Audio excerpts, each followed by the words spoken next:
Tamil big Boss season 9 அறிவிப்பு வந்ததிலிருந்து யார் யாரெல்லாம் கண்டஸ்டண்டா வரப்போறாங்க அப்படிங்கிற லிஸ்ட் சோஷியல் மீடியால காட்டுத்தீயா பரவிட்டு இருக்கு. அதுவும் சேனல் சைட்ல இருந்து 5 பேர் வரப்போறாங்க அப்படிங்கிற தகவல் ஒண்ணு இப்போ ரொம்பவுமே வைரல் ஆகிட்டு இருக்கு. அந்த வகையில குக் வித் கோமாளில கலந்துகிட்ட உமைர் அவர்கள், ஷபானா அவர்கள் இந்த தடவை சீசன்ல கலந்துக்க போறாங்களாம். ஆனா அது மட்டும் இல்லாம குரேஷி கிட்டையும் பேச்சுவார்த்தை நடந்துகிட்டு இருக்கு. குரேஷியை பொறுத்தவரையும் குக் வித் கோமாளிலையும் சரி, அவருடைய எல்லா ஷோலையும் தனிப்பட்ட ரசிகர்கள் உண்டு. அதனால பிக் பாஸோடைய ரேட்டிங்கும் குரேஷினால அதிகமாக்கலாம். சோ குரேஷி வரதுக்கான வாய்ப்புகள் அதிகமா இருக்கு. ஆனா அது மட்டும் இல்லாம தென்றல் வந்து என்னை தொடு சீரியல்ல நடிச்ச வினோத் பாபு அவர்களும் பிக் பாஸ் சீசன் 9ல கலந்துக்க போறாராம். குக் வித் கோமாளியில ஆல்ரெடி கலந்துகிட்ட அஸ்வின் அவர்கள் கிட்டையும் பேச்சுவார்த்தை நடந்துகிட்டு இருக்கு. இது இல்லாம புவி கிட்டையும் பேச்சுவார்த்தை நடந்திருக்கு.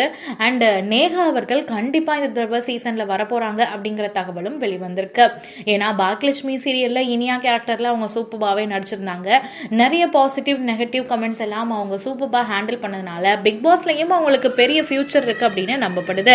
இது மட்டும் இல்லாம நிறைய மீடியால பிரபலமா இருக்கக்கூடிய பர்சன்ஸ் எல்லாரையுமே பேசிட்டு இருக்காங்களா. சாண்டியோடைய ஒய்ஃபோட தங்கச்சி அப்படின்னு சொல்லப்படக்கூடிய நம்ம சிந்தியா வினோலின் அவர்களும் வருவாங்க அப்படின்னு எதிர்பார்க்கப்படுது. அவங்களுடைய டான்ஸ் வீடியோ இன்ஸ்டாகிராம்ல எப்பயுமே வைரல் ஆகிட்டு இருக்கும். இந்த மாதிரி இன்னும் நிறைய பேர்கிட்ட பேச்சுவார்த்தை நடந்துகிட்டு இருக்கா. யார் யாரெல்லாம் கன்ஃபார்மா வருவாங்க அப்படிங்கறது அடுத்தடுத்த வீடியோல நம்ம பார்த்து தெரிஞ்சுக்கலாம்.